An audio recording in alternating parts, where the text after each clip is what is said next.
नमस्कार. आज आपण महाशिवरात्री विशेष उपवासाचा आलू पराठा आणि उपवासाची चटणी कशी तयार करायची हे पाहणार आहोत.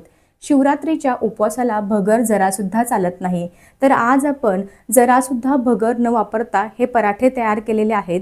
त्यामुळे ना अजिबात वातट किंवा कडक होत नाही. सकाळी जरी बनवले आणि 2-3 तासांनी जरी खायला गेलात ना तरी आहे तसेच मऊ लुसलुशीत राहतात. आता हे पराठे बनवायला कोणत्याही प्रकारची पूर्वतयारी करावी लागत नाही. साबुदाणा भिजत वगैरे घालावा लागत नाही. मनात येईल तर फक्त 15 ते 20 मिनिटांमध्ये तुम्ही हे पराठे गरमागरम करून खाऊ शकता. चवीला खरंच खूप छान लागतात. त्यासोबतच ना अगदी 2 मिनिटात तयार होणारी उपवासाची चटपटीत अशी चटणी कशी तयार करायची हे देखील सांगितलेलं आहे. चला तर वेळ न वाया घालवता रेसिपीला सुरुवात करूयात. जर तुम्हाला माझ्या रेसिपीज आवडत असतील तर चॅनलला जरूर सबस्क्राईब करा. त्यासोबतच बेल आयकॉन देखील प्रेस करा. अगदी निशुल्क आहे. उपवासाचा आलू पराठा तयार करण्यासाठी सर्वात आधी मी या ठिकाणी 1 वाटी साबुदाणा घेतलेला आहे. आता हा घेतलेला सर्व साबुदाणा कढईमध्ये काढायचा आहे आणि मध्यम ते कमी आचेवरती सतत हलवत मस्त असा खमंग फुलेपर्यंत भाजून घ्यायचा आहे. लक्षात ठेवा, साबुदाण्याचा रंग वगैरे बदलला नाही पाहिजे. अगदी 7 ते 8 मिनिटांमध्ये साबुदाणा छान असा फुलला आहे. आता हा साबुदाणा जो भाजून घेतला आहे ना तो एका प्लेटमध्ये काढूयात आणि पूर्णपणे थंड करून घेऊयात. या ठिकाणी पंख्याखाली साबुदाणा थंड झाला. आता एका छोट्या मिक्सरच्या भांड्यामध्ये काढायचा आहे आणि मस्त याची अशी बारीक पावडर तयार करून घ्यायची आहे. जेवढी शक्य होईल ना तेवढं साबुदाण्याचं चांगलं बारीक पीठ तयार करायचं आहे. जेव्हा आपण साबुदाणा भाजून घेतो ना त्यानंतर छान असं बारीक पीठ होतं. त्यानंतर पीठ केल्यानंतर तुम्ही ते चाळूनसुद्धा घेऊ शकता. हे पहा, अशा प्रकारे मी साबुदाण्याचं अगदी छान असं जेवढं जमेल तेवढं बारीक पीठ तयार करून घेतलेलं आहे. पीठ चांगलं बारीक झालं म्हणून मी चाळून वगैरे घेतलेलं नाही. जर तुमचं थोडंसं रवा राहिलं असेल ना तर तुम्ही एकदा हे बारीक चाळणीने चाळून घेऊ शकता. आता हे तयार केलेले पीठ एका प्लेटमध्ये काढून घेऊयात. आता आपण पराठ्यांसाठी लागणारं पीठ भिजवून घेणार आहोत. त्यासाठी एक मोठं मिक्सिंग बाउल घेतलेला आहे. मिक्सिंग बाउलमध्ये आता हा जो उकडलेला बटाटा आहे ना तो आपल्याला बारीक किसणीने किसून घ्यायचा आहे. बटाटा किसताना ना त्याचे मोठे मोठे कण शिल्लक राहणार नाही याची काळजी घ्यायची आहे. जेवढा छान असा बारीक किसता येईल ना तेवढा किसून घ्या. हे पहा, अशाच पद्धतीने सर्व उकडलेले बटाटे आपण किसून घेणार आहोत. आता हे आलू पराठे करायचं म्हटल्यावरती ना फार सोपे आहेत, अगदी झटपट होतात. जास्तीची कोणतीही पूर्वतयारी करावी लागत नाही आणि खायला ना खूपच चविष्ट लागतात. मस्त असे मऊ लुसलुशीत तयार होतात. हे पहा, अशा प्रकारे उकडलेले 4ही बटाटे मी किसून घेतलेले आहेत. परफेक्ट.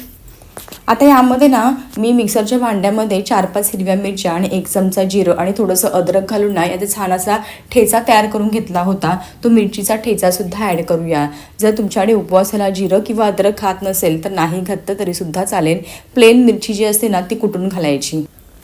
आता लगेचच चवीनुसार मीठ घालायचं आहे. आता हा घातलेला मिरचीचा ठेचा आणि मीठ व्यवस्थित उकडलेल्या बटाट्यामध्ये मिक्स करून घ्यायचं आहे.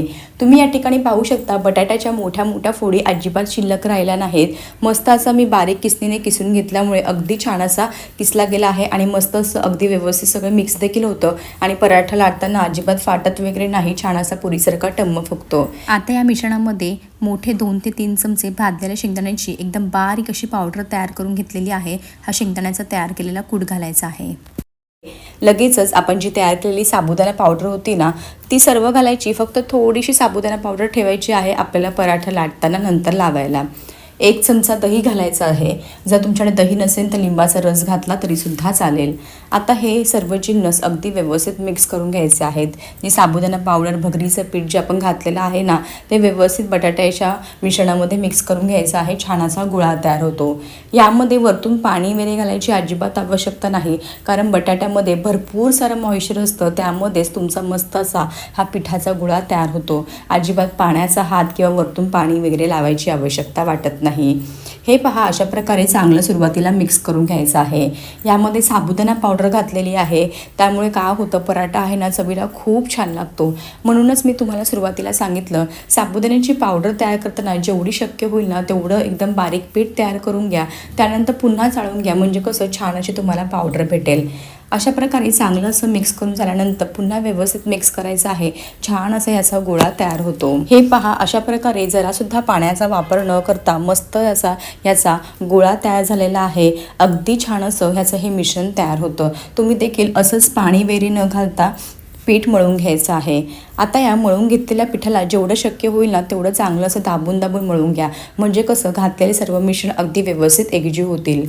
आता मळून घेतलेल्या पिठावरती वरतून 1 चमचा साजूक तूप घालायचं आहे. साजूक तूप घातल्यामुळे ना आपले पराठे ना खूप काळ मस्त असे मऊ लुसलुशीत राहतात.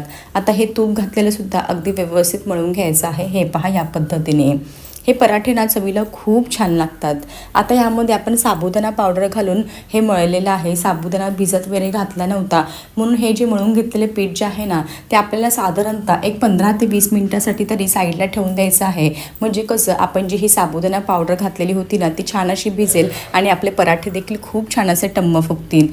तुम्ही या ठिकाणी पिठाची थिकनेस पाहून घ्या, अगदी परफेक्ट आहे. अजिबात पाण्याचा वापर न करता पीठ मळलेलं आहे तरीसुद्धा अगदी परफेक्ट कन्सिस्टन्सीचं हे तयार झालेलं आहे. परफेक्ट. आता हे पीठ जे आहे ते आपण 15 ते 20 मिनिटासाठी झाकून साईडला ठेवून देऊयात, म्हणजे छान असं भिजेल. पीठ भिजते तोपर्यंत आपण चटणी तयार करून घेऊयात. त्यासाठी अर्धी वाटी सुक्या खोबऱ्याचे पातळ पातळ असे बारीक काप केलेले आहेत. 2 मोठे चमचे भाजलेले शेंगदाणे, मुठभर कोथिंबीर, 2-3 हिरव्या मिरच्या आणि अर्ध लिंबू कापून घेतलेला आहे.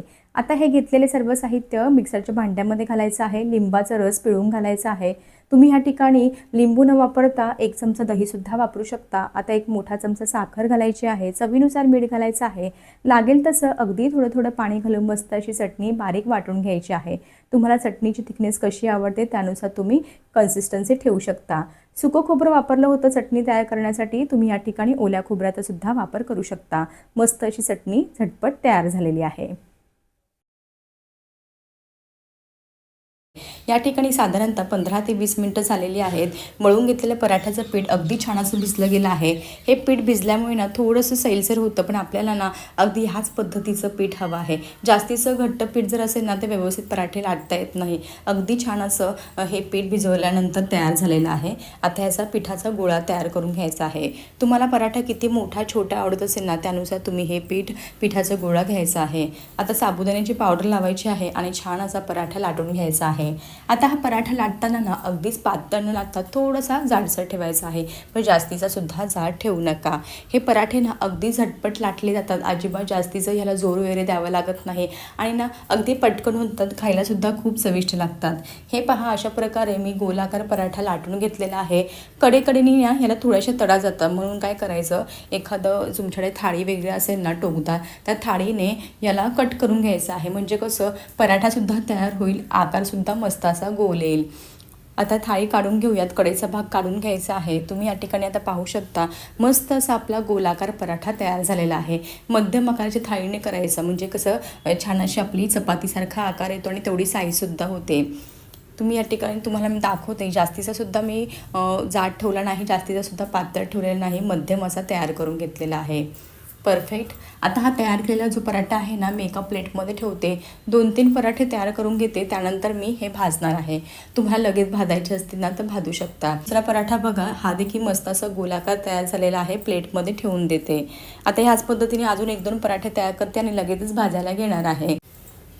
गॅसवरती एक पॅन ठेवलेला आहे. तुम्ही साधा पॅन वापरू शकता, नॉनस्टिकचा पॅन वापरू शकता, कोणत्याही पॅनवरती करू शकता. छान असे पराठे भाजले जातात, अजिबात चिटकत वगैरे नाही. सुरुवातीला थोडंसं तूप लावायचं आणि हा लाटलेला पराठा घालायचा आहे. आता अगदी मध्यम आचेवरती अंदाज घेत घेत आपल्याला हे पराठे भाजून घ्यायचं आहे. जास्तीचा मोठा गॅस करू नका, नाही तर तुमचा पराठा जळू शकतो. सुरुवातीला ना अगदी कमी आचेवरती एका बाजूने भाजायचं, नंतर एका साईडने भाजलं की मोठ्या गॅसवरती मस्त असे पराठे भाजून घ्यायचे आहेत. हे पहा, अशा प्रकारे पराठ्याची बाजू अदलीबदली करत मस्त असा खमंग भाजून घ्यायचा आहे. साजूक तूप लावून भाजा, म्हणजे चवीला सुद्धा खूप छान लागणार आहे.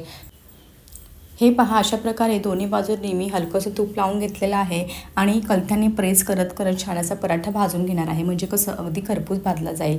आता तुम्ही या ठिकाणी पाहू शकता पराठा जो आहे ना तो मस्त असा फुगलेला आहे. हे पहा, हे बघा तुम्हाला व्हिडिओमध्ये दिसतच असेल, मस्त असा टम्म फुगलेला आहे.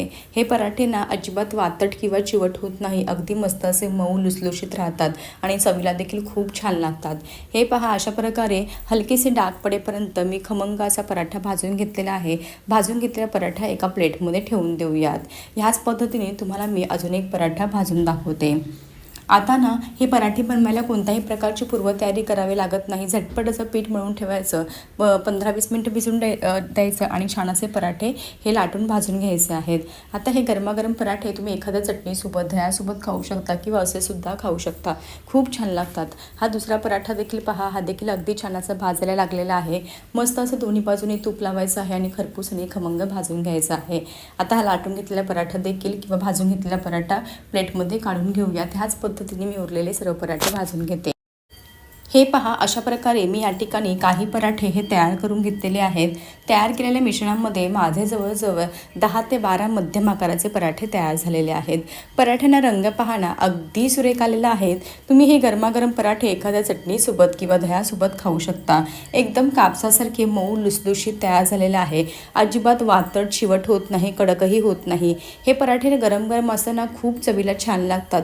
थंड झाले तरीसुद्धा जास्तीचे कडक वगैरे होत नाही, मस्त असे मऊ लुसलुशीत राहतात. कशी वाटली तुम्हाला माझी ह्याची रेसिपी आवडली असेल तर ह्या महाशिवरात्रीला असे पराठे आणि चटणी एकदा नक्की करून पहा. घरातल्या सर्व व्यक्तींना फार आवडतील, ही माझी 100% खात्री आहे. असेच भेटूया एका नवीन आणि सोप्या रेसिपीसोबत.